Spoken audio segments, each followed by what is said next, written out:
சகோதரர் அஸ்ரஃப்தீன் ஃபிர்தௌசி அவர்கள் பெற்றோர்களும் பிள்ளைகளும் என்கின்ற தலைப்பிலே உரை நிகழ்த்துவார்கள்.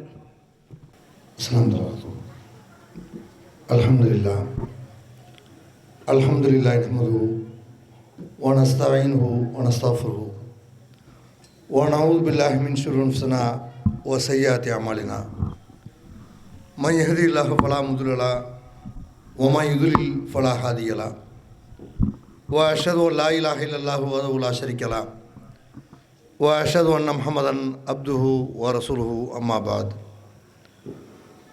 அன்பிற்குரிய சகோதர சகோதரிகளே, அல்லாஹ்வுடைய பேரருளால் அவனுடைய மார்க்கத்தை அதன் தூய வடிவத்தில் அறிந்து கொள்வதற்காக இந்த மதரசாவினுடைய நிகழ்ச்சியிலே நாமெல்லாம் பங்கெடுத்திருக்கிறோம். இந்த நிகழ்ச்சியிலே பெற்றோர்களும் பிள்ளைகளும் என்ற தலைப்பு எனக்கு தேர்வு செய்யப்பட்டிருக்கிறது.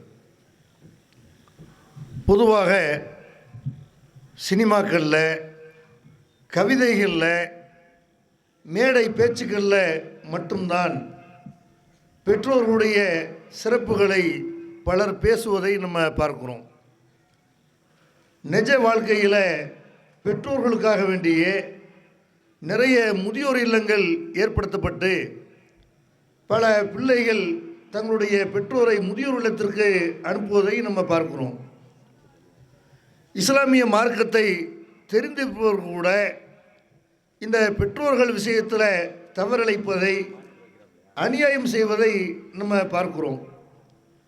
திருமறை குர்ஆனையும் நபி மொழிகளையும் நம்ம எடுத்துக்கொண்டால் அல்லாஹ்வுக்கு கட்டுப்பட வேண்டும், அல்லாஹ்வுடைய தூதரை பின்பற்றி நடக்க வேண்டும், அல்லாஹ்வுக்கு இணை கற்பிக்கக்கூடாது என்றெல்லாம் சொல்லக்கூடிய அறிவுரைக்கு அடுத்தபடியாக பெற்றோர்களுக்கு நன்மை செய்ய வேண்டும், பெற்றோர்களுக்கு உதவி புரிய வேண்டும், அவங்களுக்கு நன்றி செலுத்த வேண்டும் என்று இந்த அறிவுரை தான் திருமறை குர்ஆனில் ஏராளமான இடங்களில் நமக்கு சொல்லப்படுகிறது. ஏன்னா தாய் தந்தை என்பவர்களை பொறுத்த வரைக்கும் அவர்கள் ஒரு வரலாறு. ஒரு மனிதன் தந்தையாக ஆனதில் இருந்து, ஒரு பெண் தாயாக ஆனதில் இருந்து அவர்கள் தங்களுடைய பிள்ளைகளை பெற்று, பேர பிள்ளைகளை பெற்று வளர்க்கிற வரைக்கும் அவர்கள் அடைந்த துன்பங்கள், அவர்கள் பட்ட கஷ்டங்கள், அவர்கள் கடந்து வந்த பாதைகளெல்லாம் உண்மையில் பாடம் படிக்க வேண்டிய ஒரு வரலாறு. அதனால் இந்த பெற்றோர்கள் விஷயத்தில் நன்றி விசுவாசத்தோடு நடக்க வேண்டும் என்று திருமறை குர்ஆன் நமக்கு அறிவுறுத்துகிறது. திருக்குர்ஆனில் அல்லாஹ் சொல்லி காட்டுகிறான், கதா ரப்புக்க அல்லா தாபுது இல்லா ஐயாக, உங்களுடைய இறைவன் அல்லாவை தவிர நீங்கள் யாரையும் வணங்கக்கூடாது என்று உங்களுக்கு கட்டளையிட்டிருக்கிறான் என்று அல்லாஹ் சொல்லிவிட்டு சொல்கிறான், வபில் வாலிதைன் இஹ்சானா, பெற்றோருக்கு நன்மை செய்ய வேண்டும் என்றும் அல்லாஹ் உங்களுக்கு கடமையாக்கியிருக்கிறான். நீங்கள் செய்ய வேண்டிய கடமை என்ன? அல்லாஹ்வுக்கு யாரையும் நீங்கள் இணை கற்பிக்கக்கூடாது. அல்லாஹ் சொல்கிறது என்ன? மனித சமுதாயத்தில் அல்லாஹ் எதிர்பார்க்கிற முக்கியமான விஷயம் என்னன்னு கேட்டால், மனிதன் எந்த தீமையிலிருந்து விலகி நடக்க வேண்டும் என்று சொன்னால் அல்லாஹ்வுடைய இடத்துல வேறு யாரையும் கொண்டு வைக்கக்கூடாது. உசுரோடு உள்ள மனுஷனை வைக்கக்கூடாது, செத்து போன மகானை வைக்கக்கூடாது, உயிரோடு இருக்கிற எத்தனையோ பொருள்களை, விலங்கினங்களை வைக்கக்கூடாது, கல்லையோ மண்ணையோ கழுதையோ குதிரையோ இறைவனுடைய இடத்துல வைக்கக்கூடாது. அல்லாஹ்வுக்கு நிகராக நீங்கள் யாரையும் வணங்கக்கூடாது என்று அல்லாஹ் உங்களுக்கு கட்டளையிட்டிருப்பதை போல பெற்றோருக்கு உபகாரம் செய்ய வேண்டும், நன்மை செய்ய வேண்டும் என்றும் அல்லாஹ் உங்களுக்கு கடமையாக்கியிருக்கிறான் என்று திருமறை குர்ஆனில் அல்லாஹ் சொல்லி காட்டுகிறான். இன்னொரு வசனத்தில் அல்லாஹ் குறிப்பிடுகிறான், யஸ்அலூனக மாதா யுன்ஃபிகூன், நபியே எதை செலவு செய்ய வேண்டும், எவ்வளவு செலவு செய்ய வேண்டும் என்று உன்னிடத்தில் கேட்கிறார்கள். எது சிறந்த தர்மம்? பள்ளிவாசல் கொடுக்குறதா, மதரசாவுக்கு கொடுக்குறதா, அனாதை இல்லங்களுக்கு கொடுக்குறதா, ஏழைகளுக்கு கொடுக்குறதா, ஊரில் உள்ள முக்கியமான நல்ல பணிகளுக்கு கொடுக்குறதா, எதை செலவு பண்ணணும், எப்படி செலவு பண்ணணும் இப்படின்னு கேட்குறார்கள். அவங்கள்ட்ட நீ சொல்லு, மா அன்ஃபக்தும் மின் ஹைரின், நீங்கள் நன்மையான காரியங்களில் எதை செலவு பண்ணாலும் சரி, ஃபலில் வாலிதைன், முதல்ல நீங்கள் யாருக்கு செலவு பண்ணணும்? உங்கள் தாய் தந்தைக்கு செலவு பண்ணணும். வல் அக்ரபீன், நெருங்கிய உறவினர்களுக்கு செலவு பண்ணணும். வல் எத்தாமா வல் மசாக்கீன், அனாதைகளுக்கு செலவு பண்ணணும், ஏழைகளுக்கு செலவு பண்ணணும், வபினி சபீல், நாடோடிகளாக வீடு வாசல் இல்லாமல் நாடோடியாக இருக்கிறாங்கல்ல, சொந்த வீடு இல்லாமல் இருக்கிறாங்கல்ல, வெளியூர்காரங்களை வந்திருப்பாங்கல்ல, இவர்களுக்கு நீங்கள் உதவி செய்ய வேண்டும். ஒமா தஃபாலு மின் ஹைரின் இன்னல்லாஹ பிஹி அலீம். நீங்கள் நன்மையில் எதை செலவு பண்ணாலும் எதை செய்தாலும் அல்லாஹ் அதை கவனித்து கொண்டிருக்கிறான், அறிந்தவனாக இருக்கிறான். எப்படி நல்லா செய்யறான், எதை செலவு பண்ணணும், எப்படி செலவு பண்ணணும், எது தர்மம் என்று உங்கள்கிட்ட கேட்குறார்கள். தர்மத்தில் சிறந்த தர்மம் எது? உங்கள் தாய் தந்தைக்கு முதல்ல கொடு. ஊரில் கொடுத்து விட்டு அது பெருமைக்கு கொடுக்குறதாவது, பள்ளிவாசல் கொடுத்தோம் மாரசாவை கொடுத்தோம்னு அதையும் கொடுங்க. அதோட முதல்ல நீங்கள் யாரை கவனிக்க வேண்டும் என்றால், உங்கள் தாய் தந்தை எந்த நிலைமையில் இருக்கிறார்கள், பசியோடு இருக்கிறாங்களா, ட்ரெஸ் இல்லாமல் இருக்கிறாங்களா, அவங்களுக்கு இருக்க இடம் இருக்குதா, அவங்களுக்கு ஒழுங்கான பாய் போர்வை இருக்கிறதா, அவங்களுடைய மருத்துவ செலவுக்கு அவங்க பணம் வைத்திருக்கிறார்களா, அவங்களுக்கு என்ன தேவை என்று முதல்ல அவங்களத்தான் கவனிக்க வேண்டும் என்று அல்லாஹ் செய்கிறான். நன்மையான காரியத்தில் முதல் நன்மையான காரியம் எதுன்னு கேட்டால் தாய் தந்தைக்கு செலவு பண்ணுறது தான். இதுக்கு அப்புறம் தான் மற்றவர்கள் வருகிறார்கள் என்று திருமறை குர்ஆனில் அல்லாஹ் செய்கிறான், சொல்லி காட்டுறான். நபிகள் நாயகம் ஸல்லல்லாஹு அலைஹி வஸல்லம் அவங்க காலத்தில் கூட ஒரு மனிதர் வருகிறார், வந்து கேட்குறாங்க, அல்லாஹ்வுடைய தூதரே என்று நிறைய பொருளாதாரம் இருக்குது. தாப்பனார் என்ன செய்கிறாருன்னா அதுலேருந்து கொஞ்சத்தை எடுத்துக்க நினைக்கிறார், அவருடைய தேவைக்கு அவனே எடுத்துக்கொள்ள நினைக்கிறார். இந்த மாதிரி எடுத்துக்கலாமா, அவருக்கு அதில் உரிமை இருக்குதா இப்படின்னு கேட்குறாரு. அப்போ நபி ஸல்லல்லாஹு அலைஹி வஸல்லம் சொல்கிறாங்க, உரிமை இருக்குதாவா, அன்தவ மாலுக்கள் அபிக்க, நீ எப்படி உன்னுடைய தாப்பனாருக்கு சொந்தமோ உன் காசு பணமும் தான்ப்பா அவருக்கு சொந்தம், நீயும் உனது பொருளும் உன் தந்தைக்கு சொந்தம். நீ உலகத்தில் எவ்வளோ உயர்வான இடத்தை கூட அடைந்திருக்கலாம், ஒரு டாக்டராக இருக்கலாம், இன்ஜினியராக இருக்கலாம், அல்ல வெளிநாட்டுக்கு நீ போயிருக்கலாம், அல்ல இங்கேயே ஒரு நல்ல நிலைமையில் ஒரு நல்ல வியாபாரம் பார்க்கலாம், தொழில் பார்க்கலாம். நீ என்ன பண்ணாலும் எல்லாம் அவர் போட்ட பிச்சை தானே, எல்லாம் அவர் தானே உன்னை உருவாக்கியிருப்பார். நீ வளருவதற்கு அவர் தானே கஷ்டப்பட்டார், தாப்பனுக்கு கொடுக்கலாமான்னு கேட்கவா செய்கிற? நீ எப்படி உன்னுடைய தந்தைக்கு சொந்தமோ உன்னுடைய பொருளாதாரமும் தந்தைக்கு சொந்தம், அவருக்கு தான் அதில் உரிமை இருக்கிறது. முதல் உரிமை யாருக்கு இருக்குது? உன் மனைவி மக்களுக்கு உரிமை இருக்குன்னு சொல்லலை, முதல் உரிமை யாருக்கு இருக்குன்னு கேட்டால் உன் தாப்பனாருக்கு தான் இருக்குது. இப்படி திருமறை குர்ஆனில் நீங்கள் எடுத்துக்கொண்டீர்களே ஆனால், நபிகள் நாயகம் ஸல்லல்லாஹு அலைஹி வஸல்லம் அவருடைய போதனைகளில் நீங்கள் எடுத்துக்கொண்டீர்களே ஆனால், தாய் தகப்பனுக்கு நன்மை செய்வதைத்தான் பெரிய விஷயமாக பெரிய நன்மையாக எல்லாம் சொல்லி காட்டுறான். எத்தனை பேர் பார்க்குற வெளிநாட்டிலேருந்து வருவார்கள், வெளிநாட்டிலேருந்து வந்தால் மனைவிக்கு பிள்ளைகளுக்கெல்லாம் பெட்டி கட்டி கொண்டு செய்வாங்க, பெரிய அளவுக்கு பொருள்களை கொண்டு வருவாங்க. எத்தனை பேர் தன்னுடைய பெற்றோரை நினைத்து பார்த்து அத்தாவுக்கு இதை வாங்கிட்டு போவோம், அம்மாவுக்கு இதை வாங்கிட்டு போவோம் அப்படி நினச்சவங்க எத்தனை பேர்? அவங்க எதிர்பார்க்குற ஒரு தைலம் பாட்டில் அவ்வளோதான், அந்த தைலம் பாட்டில் கூட மறந்துட மாட்டேன், இங்கே எங்கேயா வாங்கிக்கணும் பிரச்சனை இல்லை என்று பேசக்கூடியவர்கள் தான் நிறைய இருக்கிறார்கள். இப்போ யாருக்கு முதல்ல செலவு செய்ய வேண்டும் என்றால் உங்கள் தாய் தகப்பனுடைய செலவு பண்ண அவங்களுடைய மனசு கோணாமல் நடந்து கொள்ள வேண்டும் என்று இஸ்லாமிய மார்க்கம் சொல்லுது. தன்னுடைய பிள்ளைகளோட மனைவியோட சுற்றுலா போகக்கூடிய பல பேரை நம்ம பார்க்குறோம், தாய் தகப்பனை வீட்டை விட்டுவிட்டு போவார்கள். வீட்டுக்கு காவலுக்கு பேரம்பேத்தியை பார்ப்பதற்கு, அந்த சொல்லுவாங்கள்ல வீட்டு வேலைகளை கவனித்துக் கொள்வதற்கு, ஒரு வீட்டில் ஆயாவாக வீட்டை கவனித்துக் கொள்ளக்கூடிய ஒரு வாட்ச்மேனாக வீட்டை கவனித்துக் கொள்ளக்கூடிய ஒரு நபராகத்தான் வீட்டில் ஒரு பெரிய மனுஷங்க இருக்கணும் என்று பேருக்கு வைத்து கொண்டிருக்கிறார்களே தவிர, எத்தனை பேர் தாய் தகப்பனை நம்ம சுற்றி காட்டணும், நம்மளை அவங்க வண்டியில் வச்சு சுற்றி காட்டிருப்பாங்கல்ல, நம்முடைய சின்ன வயசாக இருக்கும்போது நம்மளை காரில் கூட்டு போயிருப்பாங்க, பைக்கில் கூட்டு போயிருப்பாங்க, இல்லை பஸ்ஸில் கூட்டு போயிருப்பாங்க, உலகத்தில் பல பகுதிகளை கூட்டு போயிருப்பாங்க, அல்ல நம்ம வாழக்கூடிய நாட்டிலேயே போல ஏரியாவுக்கு கூட்டு போயிருப்பாங்க. நம்முடைய தாய் தகப்பனாரை நம்ம பெரிய மனிதராக இருக்கக்கூடிய நேரத்தில் அவங்கள இந்த மாதிரி நம்ம கூட்டு போகணும் இப்படி நினைத்தவர்கள் எத்தனை பேர்? பெற்றோர்களுக்கு நன்மை செய்வது என்றால் ஏதோ மாதத்துக்கு ஒரு சின்ன தொகையை கொடுத்து அவங்கள ஏமாத்திருவோம், அவங்களுக்கு என்ன தேவை, வயசானவங்களுக்கு என்ன தேவை என்று கணக்கு பார்த்து பெற்றோருக்கு நம்ம உதவி செய்கிறோமே தவிர, பெற்றோர்கள் தான் முதலிடத்தில் வைத்து மதிக்கப்பட வேண்டியவர்கள் என்று திருமறை குர்ஆனும் நபிகள் நாயகம் ஸல்லல்லாஹு அலைஹி வஸல்லம் அவங்களுடைய போதனைகளும் நமக்கு சொல்லி காட்டுகிறது. ஏன்னா பெற்றோர்களும் பிள்ளைகளும் முதல்ல பெற்றோர்களுக்கு தான் நம்ம என்ன செய்யணும், பெற்றோர்கள் விஷயத்தில் பிள்ளைகள் எப்படி நடந்து கொள்ளணும் இதை முதல்ல இந்த சமுதாயத்துக்கு சொல்ல வேண்டியிருக்கிறது. வணக்க வழிபாடுகள்னால் நம்ம மக்கள் நினச்சிக்கிறாங்க, வணக்க வழிபாடுகளை கூட கரெக்டாக நிறைவேற்றுறாங்க.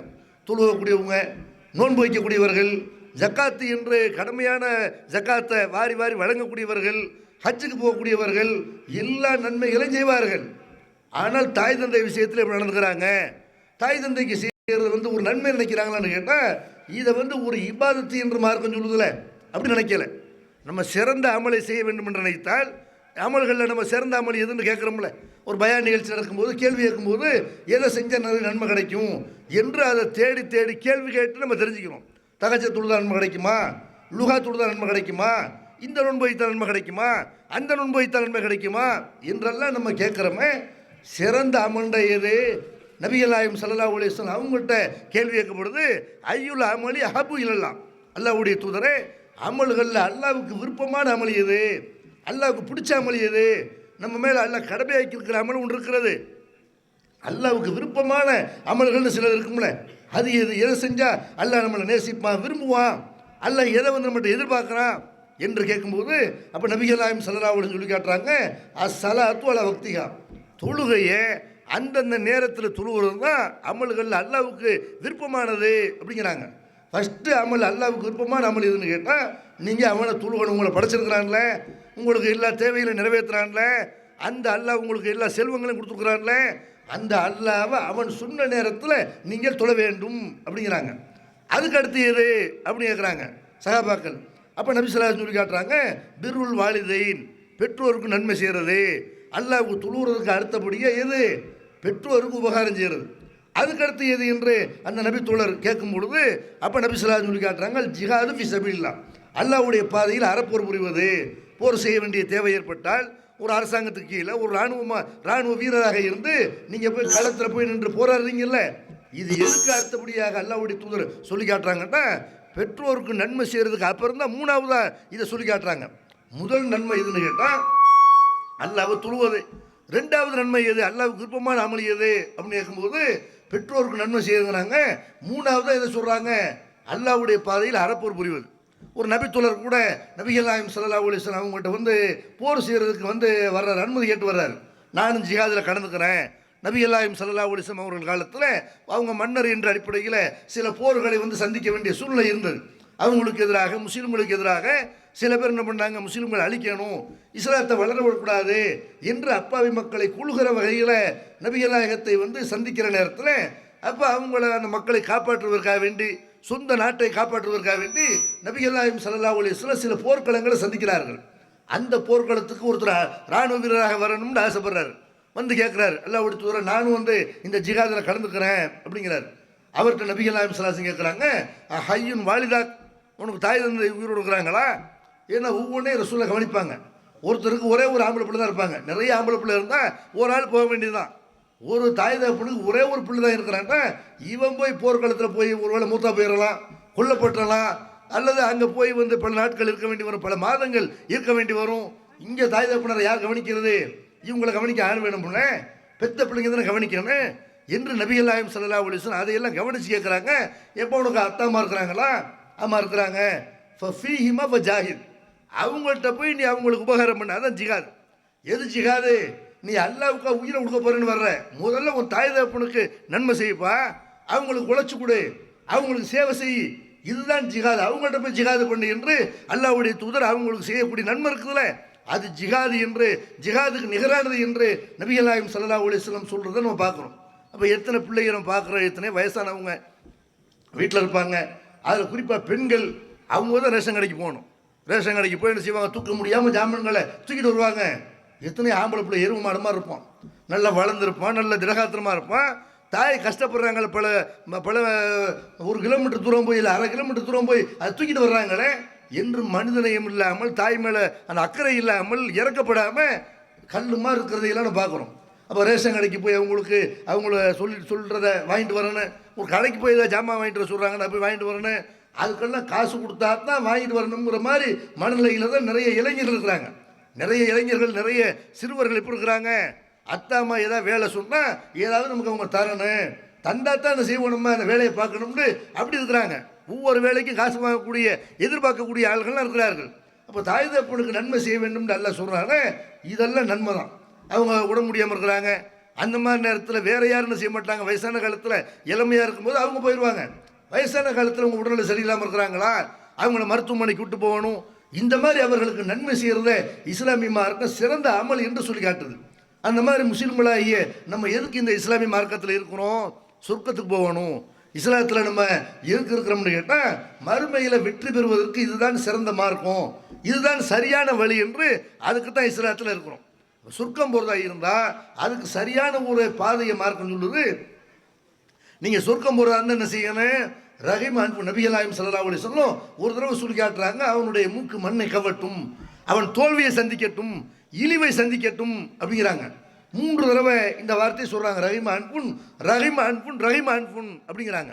அப்போ நபித்தோழர்கள் கேட்குறாங்க, அல்லாஹ் தூதரே, யாரை வந்து நீங்கள் தோல்வி அடையட்டும்னு சொல்கிறீங்க, இழிவை சந்திக்கட்டும்னு சொல்கிறீங்க அப்படின்னு கேட்கும்போது அல்லாஹ் தூதர் சொல்கிறாங்க, மண் அதிரக்க அபவைஹி இந்தல் கிபரி அகதுகுமா அவ் கிளைஹிமா ஃபலம் எதுகுலில் ஜன்னா.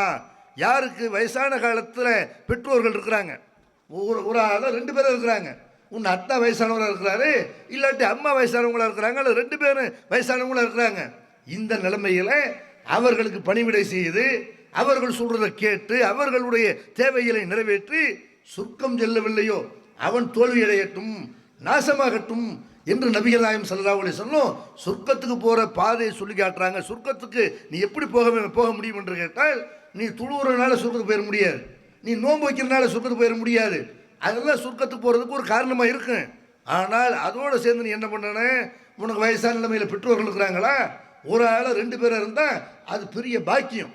நீ சொர்க்கத்துக்கு போகிறதுக்கு பண்ண வேண்டிய காரியம் என்ன, அவர்களுக்கு நன்மை செய்யி, அவர்களுக்கு உதவி செய்யி, அவர்களுக்கு சேவை செய் என்று நபிகள் நாயகம் ஸல்லல்லாஹு அலைஹி வஸல்லம் இதை சொல்லி காட்டுறதை பார்க்குறோம். அது மாதிரி திருமறை குர்ஆனில் அல்லாஹ்வும் அல்லாஹ்வுடைய தூதரும் எத்தனை நல்ல மனிதருடைய பண்பாடுகளை சொல்லி காட்டுகிறார்கள். ஒரு மனிதன்கிட்ட இருக்க வேண்டிய உயர்ந்த பண்பாடுகளை சொல்லி காட்டுகிறார்கள். அதில் முக்கியமான பண்பாடை எதை சொல்கிறாங்க, பெற்றோருக்கு நன்மை செய்கிறது சொல்கிறாங்க. பெற்றோருக்கு ஒருத்தர் பணிவிடை செய்கிறார்ல, இது நபிமார்களுடைய பண்பாடு, இது நல்ல மனிதருடைய பண்பாடு என்று திருமறை குர்ஆனில் பல இடங்கள் அல்லாஹ் சொல்லி காட்டுறான். யஹ்யா அலைஹிஸ்ஸலாம் அவங்கள பற்றி அல்லாஹ் சொல்லி காட்டுறான். யஹ்யா நபி அவங்கள பற்றி அல்லாஹ் சொல்லும் பொழுது, இந்த யஹ்யாவுக்கு நம்ம சின்ன வயசுலேயே வேதத்தை கொடுத்தோம், ஞானத்தை கொடுத்தோம். அவர் என்ன பண்ணார்னு கேட்டால், அவ ஹன்னான மில்லதுன்னா வசகாத்தன், இரக்க குணத்தையும் தூய பண்பாட்டையும் அவருக்கு வழங்கினோம். வக்கான தக்கையா, அவர் இறையச்சமுடையவராக இருந்தார். பர்ரம்பி வாலிதை, பெற்றோருக்கு நன்மை செய்பவராக இருந்தார். வலம் யக்குன் ஜப்பாரன் அசியா, அடக்குமுறை செய்யக்கூடியவராக, வரம்பு மீறக்கூடியவராக அவர் இருக்கல. இப்படின்னு யஹ்யா நபி அவங்களுடைய சிறப்பை அல்லாஹ் சொல்லும் பொழுது அதில் முக்கியமாக எதை சொல்லி காட்டுறான், அவர் இறையச்சத்தோடு இருந்தார். இறையச்சமுடையது பெற்றோருக்கு நன்மை செய்கிறது, இறையச்சமுடையவராகவும் இருந்தார், பெற்றோருக்கு நன்மை செய்யக்கூடியவராக இருந்தார் என்று திருமறை குர்ஆனில் அல்லாஹ் செய்கிறான். யஹ்யா நபி என்ற ஒரு இறைத்தூருடைய பண்பாட்டை சொல்லும்போது அவர் தொழுதாரு, வணங்கினார், அதை சொல்றதோட இதையும் சேர்த்து சொல்றான். அப்போ நபிமார்கள்ட்ட இருந்த முக்கியமான ஒரு பண்பாடு என்னன்னு கேட்டால், பெற்றோருக்கு நன்மை செய்கிறது. அது மாதிரி ஈசா நபியை பற்றி நமக்கு தெரியும். ஈசா அலைஹிஸ்ஸலாம் அவர்கள் வந்து குழந்தையாக இருக்கும் பொழுது அல்லாஹ் அவங்கள பேச வச்சான். அவங்களுடைய தாயார் மேலே, அவங்களுடைய கற்பின் மேலே, ஒழுக்கத்தின் மேலே சில பேர் களங்கம் சுமத்திய நேரத்தில் இந்த குழந்தை தான் பேசி என்னுடைய தாயார் தூய்மையானவர் என்று அந்த மக்கள்கிட்ட நிரூபித்தது. குழந்தை பேசுகிறத கேட்டு அவங்க நம்பிக்கை கொண்டு நினைஞ்சாங்க. மரியம் அலைஹிஸ்ஸலாம் அவங்களை பற்றி ஒரு நல்ல அபிப்பிராயத்தை உருவாக்கி கொண்டார்கள். அந்த குழந்தை ஈசா நபி அவர்கள் குழந்தையாக, தொட்டில் குழந்தையாக இருக்கும்போது பேசின செய்தி என்ன, அது அல்லாஹ் திருமறை குர்ஆனில் சொல்லி காட்டுறான்.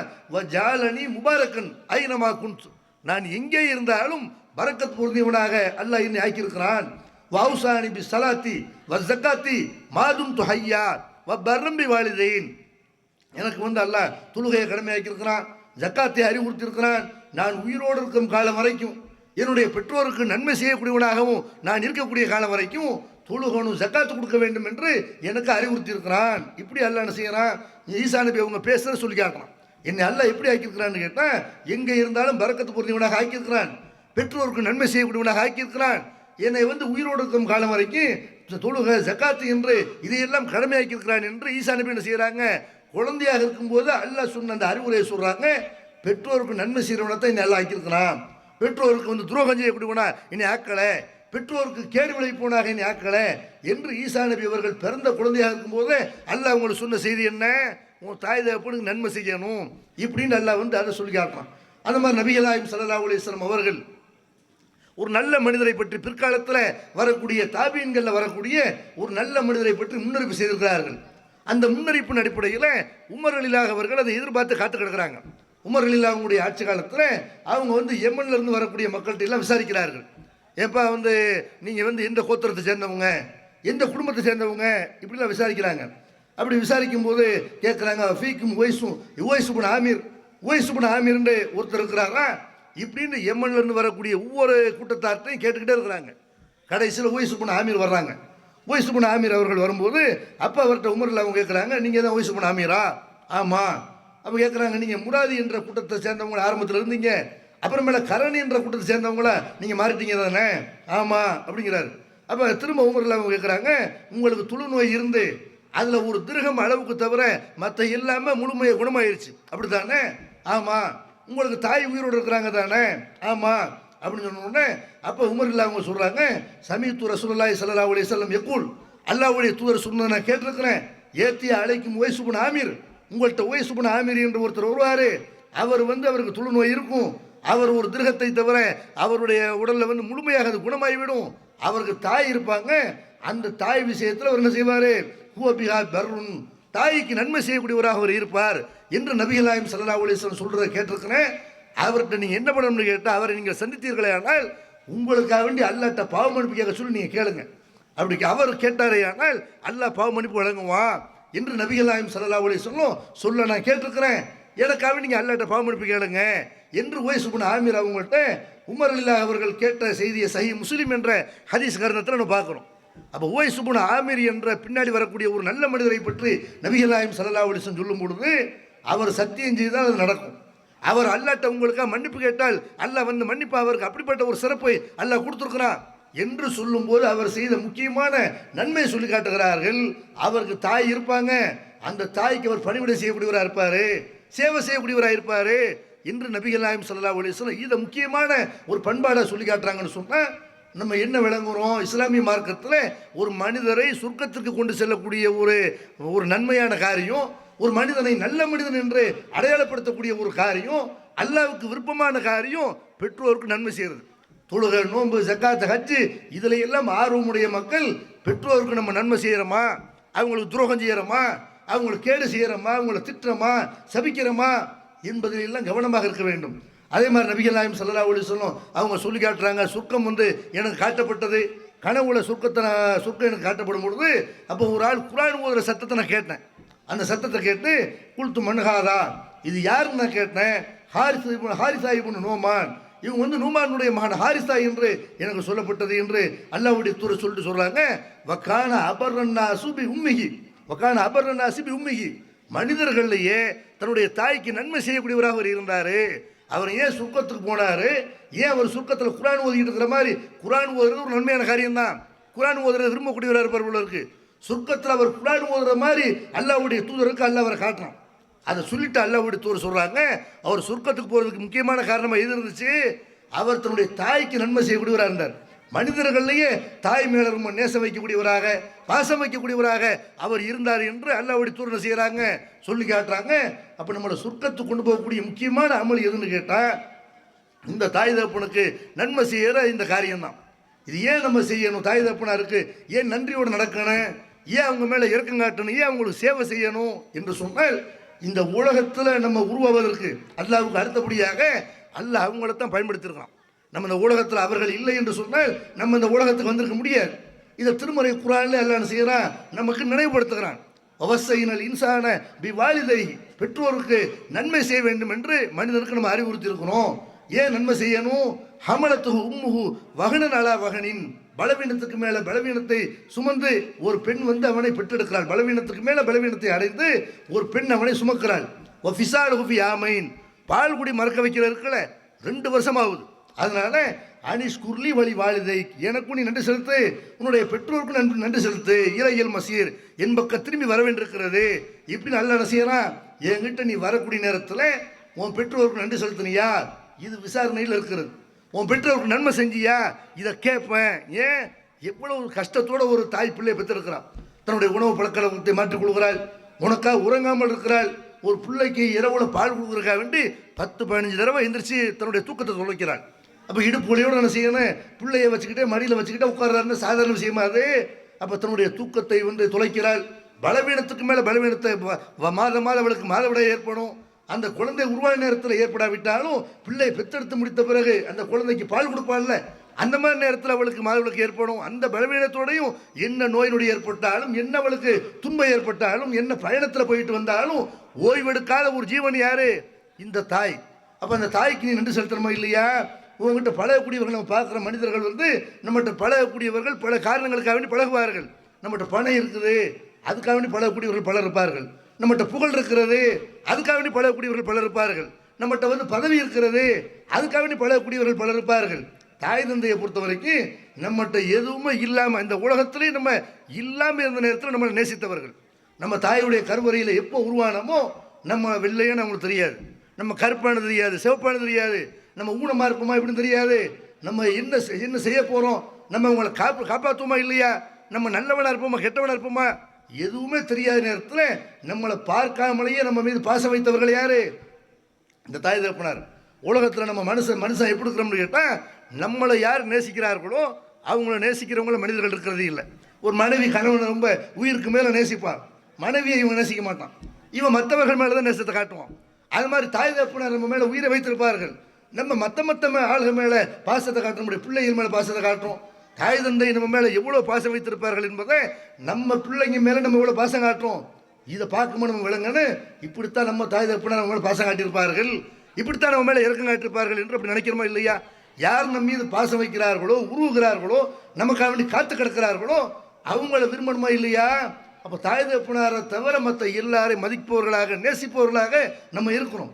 அப்போ இந்த தாய் தந்தையை பொறுத்த வரைக்கும் எல்லா நேரத்திலையும் நம்மளை எதிர்பார்க்கக்கூடியவர்களாக, நம்மளை பற்றி நினைக்கக்கூடியவர்களாக, நம்மை பற்றி சிந்திக்கக்கூடியவர்களாக இருப்பார்கள். நம்ம வெளியூரில் இருப்போம், ஒரு வீட்டில் கரிமீன் ஆக்குவாங்க, தாய் தந்தைக்கு நம்ம ஞாபகம் வரும், ஆக நம்ம பிள்ளை இல்லையே, பிள்ளைக்கு இந்த சாப்பாடு நமக்கு பிடிக்குமே, ஒரு நெய்ச்சோறு ஆக்குனா பிள்ளை ஞாபகம் வரும், ஒரு லெமன் சாறு ஆக்கணும், எது அவனுக்கு பிடிக்குமோ, ஒரு மீன் ஆக்குறோம், மீன் ஆக்கும்போது செய்வாங்க, பிள்ளை இருந்தால் சாப்பிடுவானே இப்படின்னு பிள்ளைக்காக வேண்டி ஒவ்வொரு நேரமும் பிள்ளைகளை பற்றி நினைக்கக்கூடியவர்களாக இருப்பார்கள்.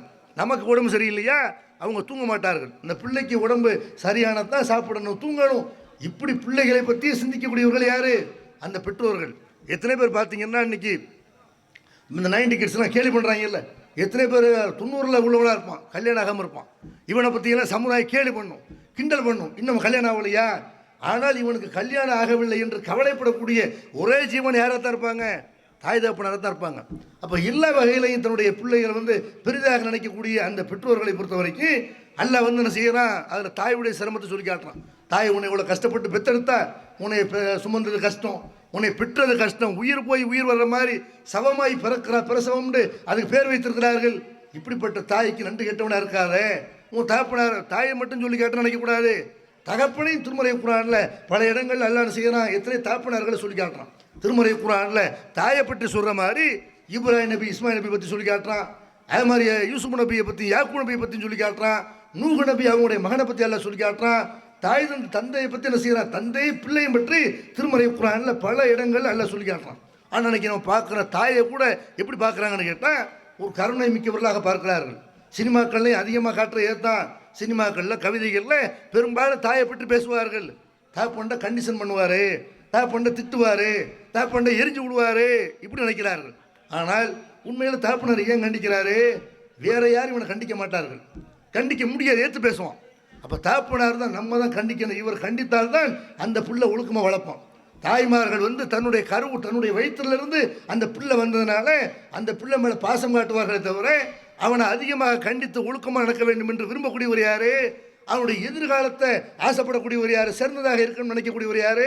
அவனுடைய தாப்பனார். அந்த தாப்பனாரை பொறுத்த வரைக்கும் அந்த தாப்பனாரை கண்களை விடக்கூடாது. உலகத்தில் கொடுமையான விஷயம் எதுன்னு கேட்டால் தாப்பனாருடைய கண்ணீர் தான். ஏன்? அந்த பிள்ளைகளை வளர்க்குறதுக்காக வேண்டி அவர் பட்ட கஷ்டம் கொஞ்சம் நஞ்சம் இல்லை. தாய் ஒரு வகையில் கஷ்டப்பட்டாங்கன்னு சொன்னால் தாப்பனார் என்ன செய்கிறாரு, வேறு வகையில் கஷ்டப்படுறாரு. 1000 ரூபா கஷ்டப்பட்டு சம்பாரிச்சிருப்பார், பிள்ளைங்க கேட்டாங்கன்றக்காக வேண்டி 5 நிமிஷத்துக்கு செலவு பண்ணிடுவார். அதை பற்றி பார்க்க மாட்டார். எவ்வளோ கஷ்டப்பட்டோம், வேலை பார்க்குற இடத்துல எவ்வளோ ஏச்சு பேச்சுக்களை வாங்கணும், எதை பற்றியும் கவலைப்படாமல் தங்களுடைய பிள்ளைகளுக்கு இன்னும் சொல்ல போனால் பொம்பளை பிள்ளைகளுக்கு நகை சேர்க்கணும், பொம்பளை பிள்ளைகளுக்கு வீடு வாங்கணும் என்பதிலே கவனமாக பெற்றோர்கள் தாய்மார்கள் இருப்பார்கள். தாப்பனை பொறுத்த வரைக்கும் இப்போ அவனுக்கு என்ன தேவை, இப்போவே நம்ம அவனுக்கு வாங்கி கொடுத்துடணும், அவன் கேட்பதையெல்லாம் வாங்கி கொடுக்கணும். நம்ம அனுபவித்த எத்தனையோ பொருட்கள் நம்முடைய தந்தை நமக்கு வாங்கி கொடுத்துதான் இருக்கும். நம்ம எதையெல்லாம் ஆசைப்பட்டோமோ, என் பிள்ளை ஆசைப்பட்ட எதுவும் அவனுக்கு கிடைக்காம இருக்கக்கூடாது. பைக் கேட்குறானா பைக் வாங்கி கொடுப்போம், செல்ஃபோன் கேட்குறானா செல்ஃபோன் வாங்கி கொடுப்போம், பொம்மை வாங்கி கேட்டால் பொம்மை வாங்கி கொடுப்போம், சாக்லேட்டு கேட்டால் அதை வாங்கி கொடுப்போம் என்று நம்ம பார்க்கிற பொருள்களை, ஆசைப்படுகிற பொருள்களை எல்லாம் நமக்கு வாங்கி கொடுத்தவர் யார்? நம்முடைய தந்தை. அந்த தந்தையை கண்ணீர் வடிக்க விடலாமா? அவர் தந்தையான பிறகு நல்ல ஆடை கொடுத்துருக்க மாட்டார். அதுக்கு முன்னாடி ஆடை விஷயத்தில் ரொம்ப அவர் கவனமுள்ளவராக இருப்பார். கலராக ஆடை கொடுத்துருக்கலாம். ஒரு தாப்பனர் ஆன பிறகு நமக்கு எதுக்கு, நம்ம பிள்ளை கொடுத்தனா போதும் என்று நினைக்கக்கூடியவர் ஒரு தாப்பனர். ஒரு சாப்பாடை சாப்பிட்ற ஹோட்டலில் போய் எல்லாரும் சாப்பிட்றாங்க, எல்லாரும் விதவிதமாக மனைவிக்கு வாங்கி கொடுப்பாரு, பிள்ளைகளுக்கு வாங்கி கொடுப்பாரு. அவர் ஒரு டீயை சொல்லிட்டு பேசாமல் இருப்பார். எனக்கு எது போதும் பசிக்கலை, எனக்கு இதில் நாட்டம் இல்லை என்று தன்னுடைய பிள்ளைகளுக்காக வேண்டி வெறும் டீயை உணவாக உட்கொள்ளக்கூடியவர்கள் பல நேரங்களில் தாய் தந்தையாக இருக்கிறார்கள். அப்போ அந்த தந்தையை வந்து வயசான காலத்தில் கவனிக்காமல் இருக்கலாமா? செத்து போகாமல் கிடக்கிறேன் அப்படியெல்லாம் சில வீடுகளை திட்டில பார்க்குறோம். செத்துட்டானா இருக்க எத்தனை பெண் பிள்ளைகளை பார்க்குறோம், தாயை வச்சுக்கிறாங்க கூட. ஒரு பெண்ணை பொறுத்த வரைக்கும் என்ன செய்வாங்க, அவங்க தன்னுடைய பிள்ளைகளை அண்டி வாழ்வார்கள், பிள்ளைகள் வைத்துக் கொள்வார்கள். தாப்புனாரை பொறுத்த வரைக்கும் பள்ளிவாசல் படுத்துக்க, இப்போ தர்காவில் படுத்துக்க என்று எத்தனை பெற்றோர்கள் வெளிநாட்டில் தன்னுடைய இளமையை கழித்த ஒரு தந்தை இளமையை தியாகம் செய்து வெளிநாடுகளில் போய் கடந்த ஒருத்தர் உள்ளூருக்கு வந்து விட்டாரே, ஆனால் எந்த மரியாதை இல்லாமல் தெருக்கல்ல கிடக்கக்கூடிய காட்சிகளை எல்லாம் நம்ம என்ன செய்யறோம் இன்னைக்கு பார்க்கணும். அவர் பிள்ளை அவர் அடிக்கிறார் கண்டிக்கிறாருன்னா பிள்ளைகளை அடித்த பிறகு அந்த பிள்ளையை நினைத்து அழக்கூடியவராக, கண்ணீர் வடிக்கக்கூடியவராக, கவலைப்படக்கூடியவராக ஒரு தந்தை தான் இருப்பார். இந்த தந்தையினுடைய தியாகத்திற்கு உங்களால் ஈடு செய்யவே முடியாது என்று நபிகள் நாயகம் ஸல்லல்லாஹு அலைஹி வஸல்லம் நமக்கு சொல்லி காட்டுறாங்களா? எஜிசி வலதுன் வாலிதன் இல்லா எஜிதஹு மம்லூக்கன் ஃபயஸ்தரியஹு ஃபயூத்திகஹு. ஒரு மனிதன் தந்தைக்கு எப்போ ஈடு செய்ய முடியும் தெரியுமா? அவர் ஒரு ஆள்கிட்ட அடிமையாக இருந்து அவரை விடுதலை செய்து நீ அவருக்கு நன்மை செய்தால் ஒழிய நீ உன்னுடைய தந்தையினுடைய தியாகத்துக்கு நன்றி செய்தவனாக ஆக முடியாது என்று நபிகள் நாயகம் ஸல்லல்லாஹு அலைஹி வஸல்லம். உன் தந்தை இன்னொரு ஆள்கிட்ட அடிமையாக இருக்க, நீ உயிரோடு இருக்கும்போது, இளமையாக இருக்கும்போது, ஆரோக்கியமாக இருக்கும்போது, உடல் திடகாத்திரமாக இருக்கும்போது, நீ காசு பணம் உள்ளவனாக இருக்கும்போது உன் தந்தை எவன்றை கைகட்டி நிற்க விடாத, வேலை பார்க்க விடாத, அடிமையாக அவனை தலைகுனிய வைக்காத. அப்போதான் நீ தந்தையினுடைய தியாகத்துக்கு நன்றி செலுத்தியவனாக ஆக முடியும் என்று நபிகள் நாயகம் ஸல்லல்லாஹு அலைஹி வஸல்லம் சொல்லி காட்டுறாங்கன்னு சொன்னால், அப்போ இந்த தந்தையினுடைய கஷ்டத்தை பொறுத்த வரைக்கும் மனிதர்கள் வந்து என்ன செய்ய மாட்டாங்க. பெரும்பாலும் பொம்பளை பிள்ளையும் சரி ஆம்பளை பிள்ளையும் சரி ஒரு தந்தையை வந்து பயன்படுத்திக் கொள்வார்கள். காசு பணத்துக்கு அவர் வேணும், அவர் வந்து நமக்கு பாதுகாப்புக்கு அவர் வேணும். அதே நேரத்தில் அவர் வயசாகிவிட்டால், அவர் வந்து அந்த இளமையில் முடிந்து போய்விட்டால் அவர் இப்போ வாயை முடிக்கணும் செய்யணும், எந்த கருத்தும் சொல்லக்கூடாது. சில வீடுகளில் பார்த்தீங்கன்னா தாப்புனார் வந்து என்ன செய்வாங்க, தாய் கடைசி வரைக்கும் ஆட்சி செய்து கொண்டிருப்பாள். தாப்புனார் வாயை திறந்தாலும் வாயை மூடு, உனக்கு என்ன தெரியும் என்று யார் பேச கற்றுக் கொடுத்தாரோ, யார் நடக்க கற்றுக் கொடுத்தாரோ, யார் அனைத்து விஷயங்களை பிள்ளைகளுக்கு கற்றுக் கொடுத்தாரோ அந்த தாய் தகப்பனார் உனக்கு பேச தெரியாது, உனக்கு அறிவாளி இல்லை, அந்த தாய் தகப்பன்ட்ட இவன் அறிவாளி மாதிரி பேசலாம். நம்மதான் பெரிய ஜீனியர், அவருக்கு நம்மதான் பெரிய அறிவுஜீவி, அவருக்கு என்ன தெரியும் என்று தந்தையை முட்டாளாக நினைக்கக்கூடியவர்கள், வாயை மூட சொல்லக்கூடியவர்களை எல்லாம் நம்ம பார்க்குறோம். எப்போ தந்தையினுடைய சிறப்பு ஒருத்தன் விளங்குவான்? தந்தைங்கிறவர் எவ்வளோ பெரிய தியாகம் இருக்கிறாரு, நமக்காக என்னவெல்லாம் கஷ்டப்பட்டிருக்கிறாரு என்பதை எப்போ ஒருத்தன் விளங்குவான்னு கேட்டால் பொம்பளை பிள்ளை விளங்க மாட்டார்கள். அதுக்காகத்தான் எல்லாம் என்ன செய்யறான், பொம்பளை பிள்ளைகளுக்கு தாயுடைய தியாகத்தை சொல்கிறான். ஏன்னா தாயுடைய தியாகத்தை அவங்க பார்க்கிறார்கள், அவங்க தாய்மை அடைகிறார்கள். தாய் எவ்வளோ கஷ்டப்பட்டுருக்குறாங்க ஒரு பிள்ளையை வளர்க்குறதுக்கு. நம்ம பிள்ளையை வளர்க்க நம்ம எப்படி கஷ்டப்படுறோமோ இப்படித்தான் நம்முடைய தாய் கஷ்டப்பட்டிருப்பார்கள் என்று ஒரு பிள்ளையை பெற்ற உடனே, ஒரு பிள்ளை உருவான உடனே ஒரு பெண் வந்து தாயுடைய தியாகத்தை உணர்வாள். அதே நேரத்தில் தந்தையினுடைய தியாகம் எப்படி தெரியும்? ஒரு பிள்ளை பெற்றவொன்னு அவனுக்கு தெரியாது, அந்த பிள்ளை பெற்றவொன்னு தந்தையினுடைய தியாகம் தெரியாது. அந்த பிள்ளைக்கு 10 வயசான தெரியாது, 20 வயசான தெரியாது. இவன் வந்து 40 வயசாகல, தன் பிள்ளைக்கு 20 வயசாக இருக்கு, இவன் 40 வயசாக இருக்கும். இவன் பார்க்க வர்ற தாப்புனார் வந்து என்ன செய்வார், பிள்ளைகிட்ட கேட்பார், உன்னை பார்க்க வர, நீ வெளியூரில் இருக்கியா, உன்னை பார்க்க வர்றேன், இப்போ வராதிங்கம்மா. ஃபோன் அடிப்பார், எடுக்க மாட்டான், பிஸியாக இருக்கிறேன், அப்புறமேல பேசுகிறேன். யார் யார் ஃபோனுக்கெல்லாம் முக்கியத்துவம் கொடுத்து பேசக்கூடியவர்கள், தாப்புனார் பேசுகிறாங்க, தாய் பேசுகிறாங்க. பேசுகிறதுக்கு ஆள் இல்லாமல் வீட்டில் எத்தனை முதியோர்கள் முடங்கி கிடப்பதையெல்லாம் பார்க்குறோம். யார் யார் டைம்லாம் என்ன செய்கிறான், நேரத்தை செலவழிக்கிறான், ஊர் உலகத்தில் எல்லாருக்கும் பதில் சொல்கிறான், தாய் தகப்பனார்ட்ட பேச நேரம் இல்லைங்கிறான். அப்போ இவன் இதே மாதிரி ஒரு நிலைமையை சந்திப்பான்ல. எப்போ சந்திப்பான்? 40 வயசில் அந்த மாதிரி நிலைமையை அவன் சந்திக்கும் போது தான் தாப்பனார்னா என்ன, தாயின்னா என்ன என்று தாப்பனுடைய தியாகத்தை உணர்வான் என்று திருமறை குர்ஆனில் அல்லாஹ் சொல்லி காட்டுறான். ஹத்தா இதா பலக அசுத்தகு ஓ பலக 40 சனா. ஒரு மனிதன் பருவ நிலையை அடைந்து அந்த மாதிரி அவன் 40 வயதை அடையும் பொழுது அப்போ நம்ம இடத்துல துவா செய்வான். எப்படி துவா செய்வான்? ரப்பி அவுசியனி அந்த அஷ்குர நியமத்த கல்லத்தி அண்ணாம்த அலைய வாழா வாலிதைய வான் ஆமல சாலிகன் ஃபீமா தர்லாக வாசலிகளி ஃபீ துர்ரியத்தி இன்னி துபுத்து இலைக்க வ இன்னி மினல் முஸ்லிமீன். இறைவா, எனக்கு வந்து நீ வழங்கிய அற்புடைகளுக்கு நன்றி செலுத்தவும், என்னுடைய பெற்றோர்களுக்கு நீ வழங்கிய அற்புடைகள் இருக்கல. என்னை வளர்ப்பதாக இருந்தால் அவங்களுக்கு காசு வேணும், என்னை வளர்ப்பதாக இருந்தால் அவங்களுக்கு ஆரோக்கியம் வேணும், அவங்க படுத்து கிடந்தாலும் என்னை கவனிக்க முடியாது. அப்போ என்னை பெற்றெடுப்பதற்கு அவங்களுக்கு நீ அருள் செய்திருக்கிறாய். எல்லா வகையிலையும் நான் வளர்வதற்கு, படிப்பதற்கு எல்லா நேரத்திலையும் அவங்களுக்கு கொட்டி கொடுத்தீங்களே, அவங்களுடைய தேவை நிறைவேற்றினீங்களே. இப்போ கடந்து போய் கேட்கும்போது தரக்கூடிய நிலைமை ஏற்படுத்தினீங்களே. நான் உனக்கு நன்றி செலுத்தவும், எனக்கு நீ வழங்கிய அற்புடைக்கு நன்றி செலுத்தவும், என் தாய் தகப்பனாருக்கு நீ வழங்கிய அற்புடைகளுக்கு நன்றி செலுத்தவும் இறைவா எனக்கு அருள்புரிவாயாக, உதவி செய்வாயாக, நீ திருப்திப்படக்கூடிய அமலை நான் செய்வதற்கு நீ எனக்கு அருள்புரிவாயாக. இப்போ நான் எத்தனை அமல்களை செய்யறேன், ஆனால் தாய் தகப்பனுக்கு நன்றி கெட்டவனா இருக்கிறேனே, அந்த நான் செய்யக்கூடிய அமல்கள் உனக்கு விருப்பமானதாக இருக்கணும். என்னுடைய பிள்ளைகளை சீராக்கு. எப்போ கேட்குறான்? 40 வயசில் கேட்குறான். புள்ள 40 வயசில் தாப்பனாருடைய பேச்சை மீறும்போது, தாப்பனாரை மதிக்காமல் நடக்கும்போது, சிறகம் முளைத்து விட்டது என்று பறக்கும் பொழுது, தாய் தாப்பன் உதவி தேவையில்லை என்று தூக்கி எறியும் போது, அப்போ தான் நினச்சி பார்க்கணும், அத்தாண்ட எவ்வளவு கஷ்டப்பட்டிருப்பாங்க, எவ்வளவு மனதளவில் வேதனைப்பட்டிருப்பார்கள். கண்ணீரை கூட வெளிப்படுத்தாத ஒரு ஜீவன் உலகத்தில் தந்தையாக தான் இருப்பார். அதனால தான் தந்தையினுடைய கண்ணீரை அது பெரிய கொடுமை என்று சொல்கிறார்கள். அப்போ அந்த மாதிரி உலக பிள்ளைகளுக்காக வேண்டி அவர் அழுகுற கூட தெரியாது. வயசாகிவிட்டேன்னு சொன்னால் அப்படி அமைதியாகிடுவார், மௌனமாகிடுவார். தாய் பேசிக்கொண்டே இருப்பார்கள், கடைசி வரைக்கும் பேசிக்கொண்டே இருப்பார்கள். எத்தனை வீடுகளை தாப்பினார் ஏன் அமைதியாகிடுறாங்க? நம்ம உழைச்சோம், நம்ம கஷ்டப்பட்டோம், நம்ம இந்த குடும்பத்தை நிர்வாகம் செஞ்சோம். இப்போ நம்ம கையில் இந்த நிர்வாகமே இல்லை, நம்மளே அவன்கிட்ட டீக்கு எதிர்பார்த்திருக்க வேண்டிய சூழ்நிலை இருக்கிறது என்று நினைக்கக்கூடிய தந்தைக்கு கண்ணியமான முறையில் உணவு கொடுக்குறோமா? அவரை நம்ம விரும்பினதையெல்லாம் வாங்கி கொடுத்த அவருக்கு நம்ம கண்ணியமான முறையில் உடை கொடுக்குறோமா? தங்க வைக்கிறோமா? எத்தனை பேர் தன்னுடைய மனைவி கையில் விட்டுட்டு போயிடறாங்க. நீ பார்த்துக்க, அத்தாவை நீ பார்த்துக்க, அம்மாவை நீ பார்த்துக்க. அந்த மனைவி ஒழுங்காக கவனிக்கிறாளா? கவனிக்கிறோமா இல்லையா?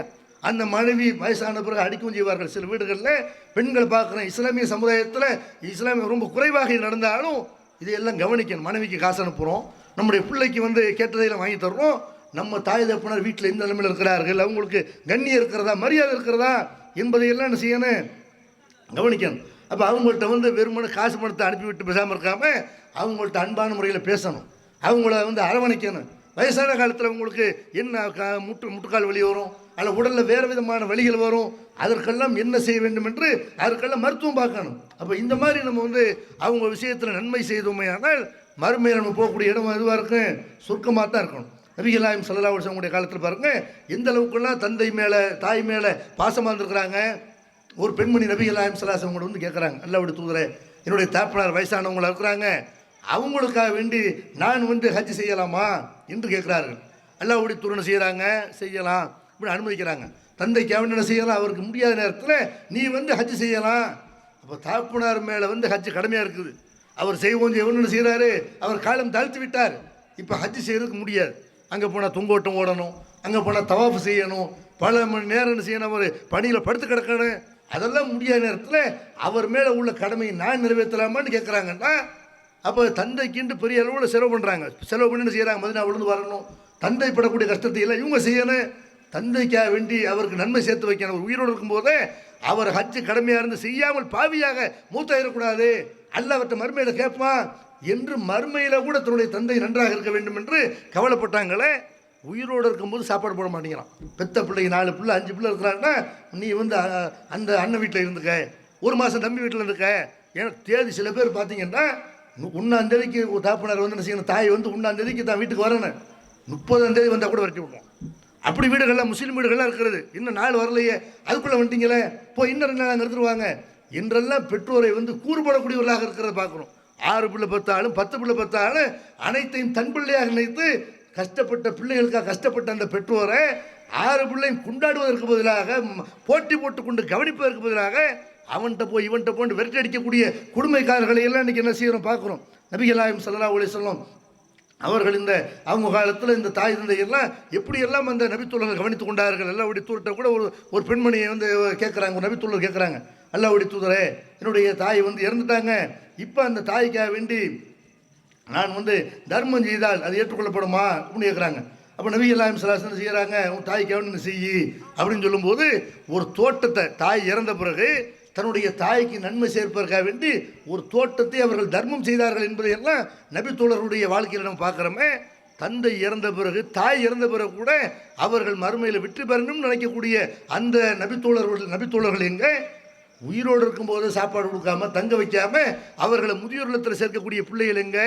அவர் பெற்றோர்களை பொறுத்த வரைக்கும் இப்போ இந்த பெற்றோர்கள் விஷயத்தில் பிள்ளைகள் என்ன செய்யணும்? அக்கறை உள்ளவர்களாக இருக்கணும். வயசான காலத்தில் அவங்க மேலே அன்பு காட்டுறது, அவங்கள்ட்ட உட்காந்து பேசுவது, நேரம் ஒதுக்கி அவங்கள்ட்ட பேசுவது, உறவாடுவது என்று அவர்கள் விஷயத்தில் நல்ல முறையில் நடந்துக்கிறான்னு இதையும் இஸ்லாம் என்ன செய்து சொல்லி காட்டுது. இதை வணக்க வழிபாடுகளை மட்டும் சொல்லக்கூடிய மார்க்கம் இல்லை இஸ்லாம். இஸ்லாம் என்பது தொழுகை, நோன்பு, ஜக்காத், ஹஜ்ஜி இதை சொல்லித்தர மாதிரி, கொள்கையை சொல்லித்தர மாதிரி, கோட்பாடுகளை சொல்லித்தர மாதிரி, எத்தனை சட்டத்திட்டங்களை நமக்கு சொல்லித்தர மாதிரி, அரசியலை பேசுகிற மாதிரி மனித உரிமைகளையும் இஸ்லாம் பேசுது. அதில் முதல்ல பேசுகிறது எது?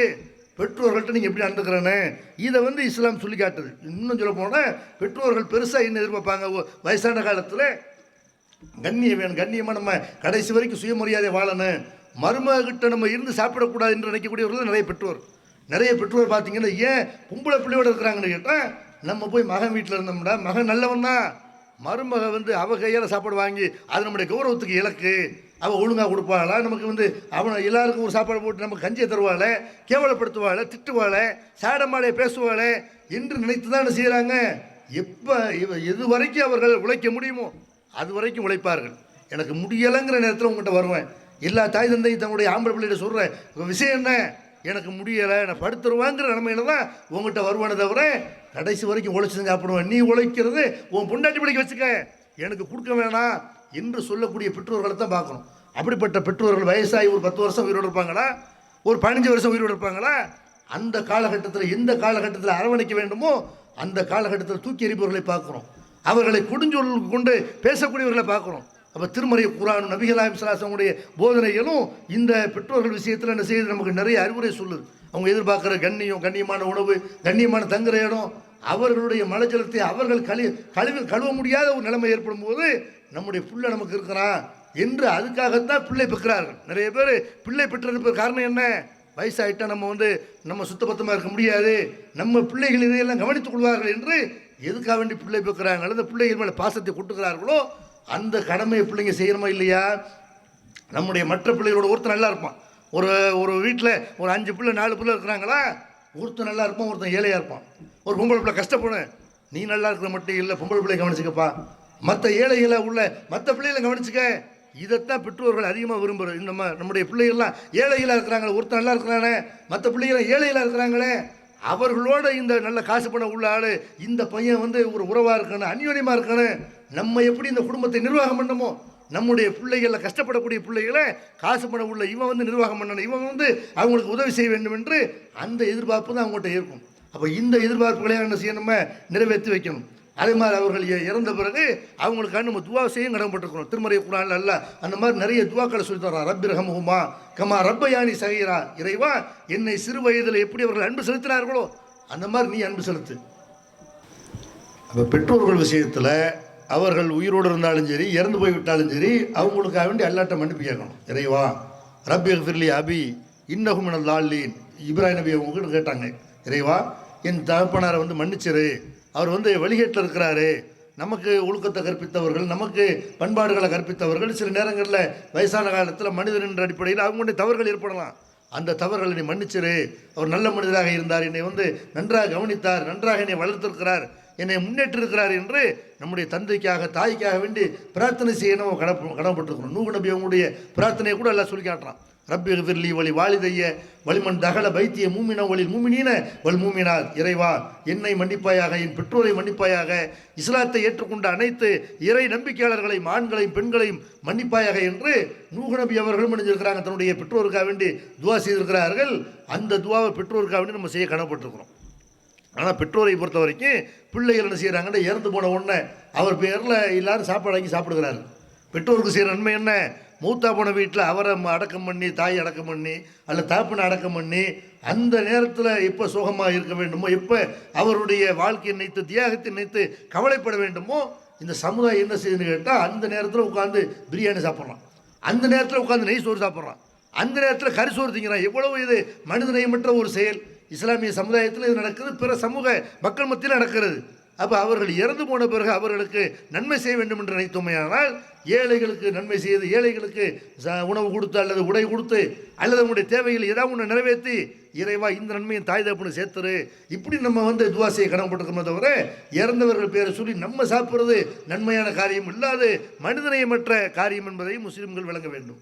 அது மாதிரி பெற்றோர்கள் விஷயத்தில் எப்படி இஸ்லாம் அறிவுறுத்துதோ, பிள்ளைகள் விஷயத்தில் இஸ்லாம் அறிவுறுத்துது. பெற்றோர்களும் பிள்ளைகளும் தலை கொடுத்துக்கிறாங்கல்ல, பிள்ளைகள் விஷயத்தில் இஸ்லாம் என்ன செய்யுது? நிறைய அறிவுரைகளை வழங்குது. பிள்ளைகளை பெற்றுட்டோம், அதோடு நம்ம வேலை முடிஞ்சு போச்சு, நம்ம ஒரு ஆண்மகன் நிரூபிச்சிட்டோம், நமக்கு தாய்மை இருக்குது என்று நம்ம காட்டிட்டோம் என்று இல்லாமல் அந்த பிள்ளைகள் விஷயத்தில் அக்கறையாக இருக்கணும். இந்த பிள்ளைகளுடைய ஒழுக்கம், அந்த பிள்ளை நல்லவனாக இருந்தாலும் சரி கெட்டவனாக இருந்தாலும் சரி, எல்லாத்துக்கும் நம்ம ஒரு முக்கியமான ஒரு காரணம். ஆசிரியர் ஒரு மனிதன் நல்லவனாக வளர்வதற்கு ஆசிரியர் காரணமாக இருக்கலாம், அவனோட சேரக்கூடிய நண்பர் காரணமாக இருக்கலாம். அதை விட முக்கியமாக யார் காரணமாக இருக்கணும்? பெற்றோர் தான் அந்த காரணமாக இருப்பாங்க. அந்த மாதிரி ஒரு பிள்ளை வழித வருகிறது என்றால் அவன் பள்ளிக்கூடத்தில் வழித வரலாம், அவன் வெளியே தெருவில் வழித வரலாம், பெற்றோரால் வழித வரக்கூடாது. நபிகள் நாயகம் ஸல்லல்லாஹு அலைஹி வஸல்லம் அதை சொல்லி காட்டுறாங்க. குல்லு மௌலூதின் யூலது அலல் ஃபித்ரா, எல்லா குழந்தையுமே இயற்கை மார்க்கத்தில் தான் பிறக்கிறது. ஃபாபவாஹு யுஹவ்விதானிஹி அவ் யுனஸ்ஸரானிஹி அவ் யுமஜ்ஜசானிஹி, அவனுடைய பெற்றோர்கள் தான் யூதனாகவோ நசராவாகவோ அல்லது நெருப்பு வணங்கியாகவோ மாற்றி விடுகிறார்கள். பெற்றோர்கள் பிள்ளைகளை எப்படி வளர்க்கிறார்களோ அந்த குழுகளை தான் பிள்ளைகள் வளர்வார்கள். அதனால் பிள்ளைகளை பொறுத்த வரைக்கும் அவங்க ஒழுக்கமாக நடக்கணும், சரியான கொள்கையை பின்பற்ற வேண்டும் என்று அவங்களுக்கு வழிகாட்டக்கூடியவர்களாக என்ன செய்யணும்? பெற்றோர்கள் இருக்கணும். இந்த பிள்ளைகளை வளர்ப்பை பற்றி கூட மறுமையில் விசாரணை இருக்குதுன்னு அல்லாஹ் எடுத்து சொல்கிறாங்க. குல்லுக்கும் ராயின் வ குல்லுக்கும் மசூலுன் ரய்யத்தி, நீங்கள் ஒவ்வொருவரும் பொறுப்பாளர்கள், அவரவருடைய பொறுப்புகளை பற்றி மறுமையில் விசாரிக்கப்படுவீர்கள் என்று நபிகள் நாயகம் ஸல்லல்லாஹு அலைஹி வஸல்லம் சொல்லிட்டு சொல்கிறாங்க. அதில் முக்கியமாக பெண்களை பற்றி சொல்கிறாங்க. வல் மராத்து ராயத்துன் அலா பைத்தி பாலிகா வலதிகி, ஒரு பெண்ணும் பொறுப்பாளி. பல பேருடைய பொறுப்பை சொல்லி காட்டுறாங்க. எல்லா மனிதர்களுமே பொறுப்புதாரி தான். அதில் ஒரு பெண்ணை கணவனுடைய வீட்டுக்கு, அவனுடைய பொருளாதாரத்துக்கு அவள் பொறுப்பாளி. அந்த கணவன் மூலமாக பெற்றெடுத்த பிள்ளைகள் இருக்கிறாங்கல்ல, அவங்க விஷயத்தில் அவள் பொறுப்பாளி. அல்லாஹ் மறுமையில் என்ன செய்வான்? தாயிட்ட கேட்பான். தாப்பனார் வெளியே போயிருப்பார், வெளியூர் போயிருப்பார், வெளிநாட்டுக்கு போயிருப்பார், அவர் வேலை தேடி காசு பணம் தேடி அவர் வெளியே அலைந்து திரிந்து கொண்டிருப்பார். தாய் உங்கள் கண்ட்ரோலில் தான் பிள்ளைகள் இருக்கிறார்கள். இந்த பிள்ளைகளை எப்படி நீங்கள் வழி நடத்துறீங்க? அந்த பிள்ளைகளுக்கு ஒழுக்கத்தை சொன்னீங்களா, இல்லை செல்லம் கொடுத்து கெடுத்தீங்களா என்று அந்த விசாரணை யாருக்கு இருக்கிறது? தாய்க்கு இருக்கிற. உன்னை நம்பி உங்கள் கணவர் பிள்ளைகளை விட்டுட்டு போயிருக்கும்போது அவங்க விஷயத்தில் நீ எப்படி நடந்துக்கிட்ட என்று அல்லாஹ் என்ன செய்வான்? மறுமையில் இதை கேள்வி கேட்பான் என்று நபிகள் நாயகம் ஸல்லல்லாஹு அலைஹி வஸல்லம் சொல்லி காட்டுறாங்க. பிள்ளைகளை கொஞ்சம் நம்பு நபிகள் நாயகம் ஸல்லல்லாஹு அலைஹி வஸல்லம் அதையெல்லாம் வலியுறுத்துறாங்க. பிள்ளைண்ட பெற்றுட்டோம், அந்த பிள்ளை மேலே எரிஞ்சு விழுந்துகிட்டே இருக்கணும், அடிச்சுக்கிட்டே இருக்கணும், அந்த பிள்ளைகளை திருத்துறதுக்குண்டான வேலையை பார்த்துக்கிட்டே இருக்கணும் என்று மட்டும் இல்லாமல் அந்த பிள்ளைகள் மேலே பாசம் காட்டணும், அன்பு செலுத்தணும். அந்த பிள்ளைகளுடைய எதிர்காலத்துக்காக வேண்டி உங்களுக்கு வாய்ப்பு இருந்தால் நீங்கள் சொத்து சேர்க்க வேண்டும். உங்களுடைய எத்தனை பேர் பார்க்குற முஸ்லீம் சமுதாயத்தில் பிள்ளைகளுக்கு கிடைக்க வேண்டிய சொத்தாக இருக்கும், அதை ஒரு கல்யாணத்தில் காலி பண்ணிடுவான். அது உன் பிள்ளைகளுக்கு கொடுக்க வேண்டிய சொத்து இல்லையா? அது அவங்களுடைய பொருளாதாரம் இல்லையா? நீ இறந்து போன பிறகு மனைவிக்கு சேர வேண்டிய சொத்து இல்லையா? அது உன் தாய் தகப்பனருக்கு போய் சேர வேண்டிய பொருளாதாரம் இல்லையா? அது ஒரு கல்யாணங்கிற பேரில் 500 ரூபா 5000 இதில் முடியக்கூடிய ஒரு திருமணத்தை 5 லட்சம் 10 லட்சம்னு செலவு பண்ணி பலருக்கு சொந்தமான பொருளாதாரத்தை ஒரு கல்யாணத்தில் காலி பண்ணுறதையெல்லாம் பார்க்கணும். இதையெல்லாம் இல்லை மறுமையில் விசாரிப்போம். உன் பிள்ளைக்கு சொத்து சேர்த்தியா, அடுத்தவர்கள்ட்ட கையெழுந்த நிலைமையில் விட்டுட்டு வந்தியா, இல்லை நீ கடனாளியாக நின்றியா என்றெல்லாம் மறுமையில் இதுக்கு விசாரணை இருக்கிறது என்று நபிகள் நாயகம் ஸல்லல்லாஹு அலைஹி வஸல்லம் செய்கிறாங்க. பிள்ளைகள் விஷயத்தில் அன்பு காட்ட சொல்கிறாங்க. பிள்ளைகள் விஷயத்தில் அன்பு காட்டுனா என்ன? பல பெற்றோர் அன்பு காட்டுகிறார்கள், கண்மூடித்தனமான அன்பு. பிள்ளை என்ன கேட்டாலும் வாங்கி தருவோம். எப்படி இருக்கிறாங்க? பிள்ளை பைக் கேட்குறாங்க, அவனுக்கு பைக்கு ஓட்ட தெரியுமா, ஒழுங்காக ஓட்டுவானா, அந்த வயசில் அவன் கண்ட்ரோலாக இருப்பானா, எதையும் பார்க்குறது இல்லை. இஷ்டத்துக்கு 15 வயசு ஆயிடுச்சா 12 வயசு ஆயிடுச்சா பைக்கு வாங்கி கொடுத்து வேகமாக ஓட்டி அதில் ஸ்டைலை காட்டி திமுறை காட்டி என்ன செய்கிறான்? எவனையாவது சாவடிக்கிறான், இல்லை அவன் கைகால் இறந்து வர்றான். அப்போ இவனுக்கு இந்த வயசில் பைக்கு தேவை, வேலைக்கு போக போகிறானா, இவன் ஏதாவது நம்ம வீட்டு வேலைகளை செய்ய போகிறானா, எதுக்கு இவனுக்கு பைக்கு லைசன்ஸ் வாங்கியிருக்கிறானா, அதை ஓட்டுறதுக்கு ட்ரைனிங் எடுத்துருக்கிறானா என்று எதையும் கவனிக்காமல் 12 வயசு 13 வயசில் பைக்கை வாங்கி கொடுத்து கெடுக்கிறது எல்லாம் பார்க்குறோம். செல்ஃபோன் அவன் கேட்குற வயசில் 10 வயசில் அவனுக்கு எதுக்கு ஆண்ட்ராய்டு ஃபோனு, அவன் அதில் ஏதாவது லாபம் இருக்குதா? பெற்றோர்கள் தங்கள் கையில் வைத்துக்கொண்டு உனக்கு படிக்க ஆசைப்படுறியா, 1 மணி நேரம் படிச்சுக்க, அதுக்கப்புறம் திரும்பி என்கிட்ட கொடுத்துறேன்னு என்று கண்ட்ரோலை பெற்றோர்களை வைத்துக்கொண்டு பிள்ளைகள் என்ன செய்ய இன்னும் சொல்ல போனால் எல்லாரும் பார்க்குற வகையில் படிக்கிறது இன்னும் சிறப்பு. வீட்டில் ஒரு டிவியை வைத்து செல்ஃபோனில் தெரிகிற டிவியில் தெரியணும், எல்லாரும் என்ன செய்ய நீ படிக்கிறத பார்க்கணும்னு அப்படி ஒரு பாதுகாப்பான ஒரு ஏற்பாடு பண்ணணுமா இல்லையா? சின்ன பிள்ளைங்க அந்த செல்ஃபோனில் எதையும் பார்த்துடக்கூடாது, என்ன ஆபாசங்கள் வருகிறது, அசிங்கங்கள் வருகிறது, இது எல்லாம் நம்ம பிள்ளை படிக்க போகிறோன்ட்டு செல்ஃபோனை வாங்கி கொடுக்குறோம். அந்த பிள்ளைகள் இதில் வலிது வரையோட வாய்ப்பு இருக்கிறது. அதனால் சின்ன பிள்ளைங்க பார்த்தால் கண்ட அசிங்கங்கள் வராத அளவுக்கு செல்ஃபோனில் ஒரு பாதுகாப்பு, அதுக்கான சில ஏற்பாடுகளையெல்லாம் பண்ண முடியும். அப்போ அதையெல்லாம் அந்த ஆப்ஷன்லாம் போய் நுழைஞ்சு அதையெல்லாம் கட் பண்ணி ஆபாச வீடியோக்கள் எதுவும் வராத அளவுக்கு, விளம்பரங்கள் வராத அளவுக்கு அப்படியெல்லாம் பாதுகாப்பு ஏற்பாடு பண்ணுறோமா? கேட்குறாங்கன்னு வாங்கி தர்றோம். வெளிநாட்டில் இருக்கிறோம், பிள்ளைங்க பாவம் அவங்க என்ன ஆசைப்படுறாங்களோ இருந்துக்கிறட்டும் என்பதற்காக வேண்டி ஆண்ட்ராய்டு ஃபோனை வாங்கி கொடுத்து அந்த ஆண்ட்ராய்டு ஃபோன்னாலேயே வழிகிடக்கூடிய பிள்ளைகளை பார்க்குறோம். உட்காந்து பக்கத்தில் ஒரு ஆள், வீட்டுக்கு ஒரு ஆள் வர்றாங்க, வான்னு கேட்க மாட்டேங்கிறான், யாரையும் பார்த்து சிரிக்க மாட்டேங்கிறான். அவனுக்கு நண்பர்களே இல்லாமல் இன்றைக்கு உள்ள இளைய தலைமுறை எப்படி வருதுன்னு கேட்டால் அவனுக்கு ஊரில் யாருமே நண்பர்கள் கிடையாது. செல்ஃபோனில் 5000 பேர் இருக்கிறான், ஃபேஸ்புக்கில் 5000 பேர், இன்ஸ்டாகிராமில் 5000 பேர் இருக்கக்கூடிய எத்தனை பேர் பெருமைப்படுறான். ஊரில் பக்கத்து வீட்டில் எவன் இருக்கான் தெரியுமா? உன் சொந்தக்காரன் பேர் தெரியுமா, உன் பக்கத்து வீட்டில் எவன் இருக்கிறான்னு தெரியுமான்னு கேட்டால் பள்ளிக்கூடத்தில் படிக்கிற மாணவர்கள்ட்ட கூட பேசாமல் அந்த இயந்திரத்தோட வாழக்கூடியவர்களாக இன்றைய இளைய தலைமுறை இருக்கிறார்கள். அப்போ இவங்க கேட்குறதையெல்லாம் வாங்கி தரமுங்கிற இந்த கெட்ட விஷயம் இருக்குல்ல, இதை பெற்றோர்கள் தவிர்க்கணும். நமக்கு என்ன தேவை? எத்தனை பிள்ளைகளை பெற்றோரை பார்த்தீங்கன்னா பிள்ளைகளை எதுக்காக நீ கண்டிக்கிறது இல்லை. பிள்ளைகள் வளரக்கூடிய நேரத்தில் 10 மணி வரைக்கும் தூங்குவாங்க. அது ஆம்பளை பிள்ளையாக இருந்தாலும் சரி, பொம்பளை பிள்ளையாக இருந்தாலும் சரி. காலையில் சுபுக்கு ஹெல்ப் பண்ணணுமா இல்லையா? அந்த பழக்கத்தை கொண்டு வரணுமா இல்லையா? பிள்ளை தூங்கட்டும், நீங்கள் தான் பள்ளிக்கூடம் இல்லை, பள்ளிக்கூடம் இருந்தாலும் இல்லாட்டின்னு பிள்ளைகள் காலையில் எந்திரிக்க வேண்டும்னு என்ன செய்யணும்? சுபுக்கு சொல்லக்கூடியவர்களாக அவங்கள நம்ம தான் உருவாக்கணும். செல்லம் கொடுக்குறோங்கிற பேரில் அந்த மாதிரி 10 மணி 11 மணிக்கு தூங்குறாங்களா, கடைசியில் மாமியார் வீட்டில் போய் 7 மணிக்கு எந்திரிக்கணும்னா அங்கே எரிச்சலாக இருக்குது. இதுதான் பெரிய கொடுமையாக இருக்குது. 7 மணிக்கு எந்திரிக்க சொல்கிறாங்க. என் வரலாற்றில் 9 மணிக்கு சாப்பிட்டு நான் தூங்கினதே கிடையாது அப்படி நினைக்கக்கூடிய பிள்ளைகள், பொம்பளை பிள்ளைகளாக இருக்கிறார்கள். அப்போ மாமியார் வீட்டுக்கு போன உடனே அவங்க என்ன நினைக்கிறாங்க? இது நம்மளை கண்டிஷன் போடுறாங்க. அந்த கண்டிஷனை எல்லாம் கொடுமையாக நினைக்கிறார்கள். பொம்பளை பிள்ளையாக இருந்தாலும் சரி, ஆம்பளை பிள்ளையாக இருந்தாலும் சரி, பல நல்ல பழக்க வழக்கங்கள் என்ன செய்யணும்? அவங்களுக்கு சொல்லித்தரணும். இன்னும் சொல்ல போனால் எத்தனை பேர் பிள்ளைகள் அவங்களும் கண்டிக்கிறது இல்லை, மற்றவர்கள் கண்டித்தாலும் அதை அவங்க கண்டிக்க அனுமதிக்கிறது இல்லை. மற்றவங்க சொன்னாங்கன்னு வைங்க, உன் பிள்ளை இந்த மாதிரி அந்த பிள்ளையை திட்டுக்கிறார்கள். ஏன்டா இந்த மாதிரி நாசமாக போகிற, உங்கள் அத்தா எவ்வளோ நல்லவர், உங்கள் அம்மா எவ்வளோ நல்லவங்க, நீ ஏன்டா இப்போ இருக்கிற அப்படின்னு கண்டித்தால் பெற்றோர்கள் நுழையிறாங்க. என் பிள்ளைய கண்டிக்கிறதுக்கு நீ யார்? நீ என்ன பெத்த? என் பிள்ளைய கண்டிக்கிறதுக்கு எவனுக்கு தகுதி கிடையாது, எவனும் கண்டிக்கக்கூடாது என்று மாமி கண்டித்தாலோ, சின்னம்மா பெரியம்மா கண்டித்தாலோ, சின்னத்தா பெரியத்தா கண்டித்தாலோ அதெல்லாம் என் பிள்ளைய யாரும் சொல்லக்கூடாது என்று இவங்களும் கண்டிக்காமல் மற்றவர்களை கண்டிக்க விடாமல் பண்ணுகிறார்கள். இது எவ்வளோ பெரிய கேடு! இது நம்மளை யாரும் கண்டிக்க மாட்டார்கள், நம்மளை யாரும் திருத்த மாட்டார்கள் என்ற எண்ணம் ஒரு பிள்ளையினுடைய ஆழ் மனசில் இருந்தால் எப்படி அவங்க நேரான வழியை நோக்கி வருவாங்க? அப்போ எவ்வளோ வேணாலும் செய்வாங்க, தவறுகள் பண்ணுவார்கள். நபிகள் நாயகம் ஸல்லல்லாஹு அலைஹி வஸல்லம் மக்களுக்கு எப்படி உணர்த்துறாங்கன்னு பாருங்கள். தன்னுடைய பொம்பளை பிள்ளைக்கு ஒரு நேரத்தில் ஒரு வழக்கு அவங்ககிட்ட வருது. ஃபாத்திமா என்ற ஒரு பெண்மணி திருடி விட்டார்கள் என்று ஒரு வழக்கு வருது. அந்த வழக்கை நீங்கள் சுமூகமாக முடிச்சிருங்க. அதை திருநா கையை வெட்டணும் இஸ்லாத்தில் இருக்கல, முடிச்சிடறேன். திருநா கையை வெட்டணும் இஸ்லாத்தில் இருக்கல, அந்த கையை வெட்டுறதெல்லாம் வேணாம், ஏதாவது அவங்கள்ட்ட நஷ்டம் வாங்கிட்டு விட்டுருவோம் என்று நிறைய பேர் பரிந்துரை செய்கிறார்கள்.